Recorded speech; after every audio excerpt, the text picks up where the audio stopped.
جو امت کے حق تھے حضور نے وہ ادا کیے، لیکن امت کے ذمے جو حقوق تھے پیغمبر کے لیے، آج امت نے سوچنا ہے کہ امت نے کیا وہ حقوق پورے کیے؟ جس طرح طائف کے بازاروں سے لے کے مکے کی گلیوں تک اذیتیں سہی، تکلیفیں گوارا کی، مقاومتیں، مخالفتیں، نکتہ چینیوں کے طوفان، ناموافق حالات کے جکڑ، اذیتیں، کسے ہوئے آوازیں، کیا کچھ نہیں تھا۔ ذرا پلٹ کے مکے کی تاریخ تو دیکھو، حضرت سمیہ کے بدن میں اترتا ہوا خنجر تو دیکھو، حضرت یاسر کو تڑپ کے جان دیتے ہوئے تو دیکھو، اور پھر دیکھو کہ میرے اور آپ کے آقا و مولا کس طرح سے عزم و ثبات کے ساتھ، کس طرح تندہی کے ساتھ، کس طرح اللہ کے پیغام کے ابلاغ کے لیے کوشاں رہے۔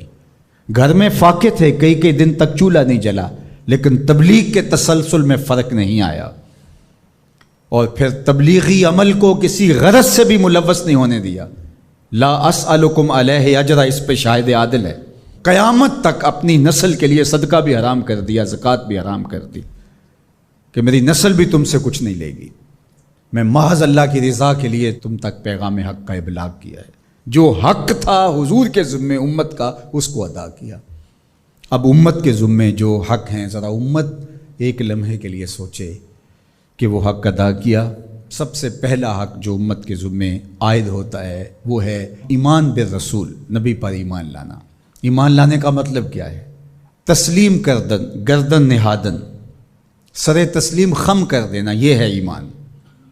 اپنی خواہش ترک کر کے جس کو مان لیا ہے اس کے لیے گردن جھکا دینا۔ تیرے ہندیاں سندیاں محبوبہ، میں کافر ہواں جے میں ہواں۔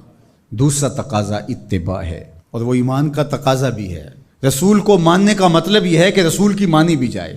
یہ کیا ماننا ہوا کہ خواہش اپنی ہوئی، ساری زندگی اپنی مرضی کے مطابق گزاری، شادی بھی ساری اپنی مرضی کے مطابق، ساری رسمیں ہندوانہ کی، صرف ایجاب اور قبول، پھیرے نہیں لگوائے۔ وہاں کہا چلو یہاں ہم دین کا ٹچ دے دیتے ہیں، وہاں چلو تدفین کا مرحلہ آیا تو جلاتے نہیں ہیں، کفن پہنا دیتے ہیں اور تدفین کر دیتے ہیں چونکہ ہم مسلمان ہوتے ہیں۔ فیکٹری کے اندر جو کچھ ہو رہا ہے وہ سارا بینک سے لمٹیں چل رہی ہیں، وہ سارا جو ہے وہ اللہ سے اعلان جنگ ہے، اور باہر نمائش کے لیے دسترخوان لگایا ہوا ہے کہ ہم غریبوں کو کھانا کھلا رہے ہیں۔ یہ دھوکہ تم اپنے ساتھ کر رہے ہو، رب کے ساتھ نہیں کر سکتے۔ یہاں سر سے لے کر پاؤں تک آنا ہوگا، آدھا تیتر آدھا بٹیر نہیں چل سکتا۔ تو نبی کی اطاعت پھر اس میں کیا، کیوں، کیسے ممکن ہے؟ جب مان لیا تو پھر مان لیا۔ اللہ حکمت سمجھ میں آ گئی تو اچھی بات ہے، نہیں سمجھ میں آئی تو پھر بھی حکیم کا عمل حکمت سے خالی نہیں ہوتا۔ جو حکیم نے کہا اس کے پیچھے کوئی حکمت ہوگی، وہ تمہاری نظر میں ابھی نہیں آئی، کچھ وقت بعد آ جائے گی، نہ بھی آئے تو کوئی فرق نہیں۔ پھر ایمان بالغیب کس کو کہتے ہیں؟ تو اللہ اس کے رسول کی مان لینا کہ بس ہمارے ذمے ان کا حق ہے، ان کی ماننا ہمارا حق ہے، اطاعت ہمارا حق ہے، تو بس یہ کافی ہے۔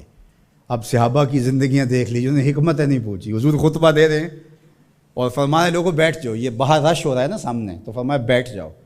حضور کی آواز بلند تھی، بنو غنم میں سے صحابی آ رہے تھے، وہ وہیں بیٹھ گئے۔ اللہ اکبر۔ کسی نے کہا تم یہاں بیٹھے ہو، کہ حضور نے کہہ دیا اور بیٹھ گئے۔ اللہ اکبر۔ تو یہ ہے اطاعت، یہ ہے فرما برداری، یہ ہے زندگی کا جمال۔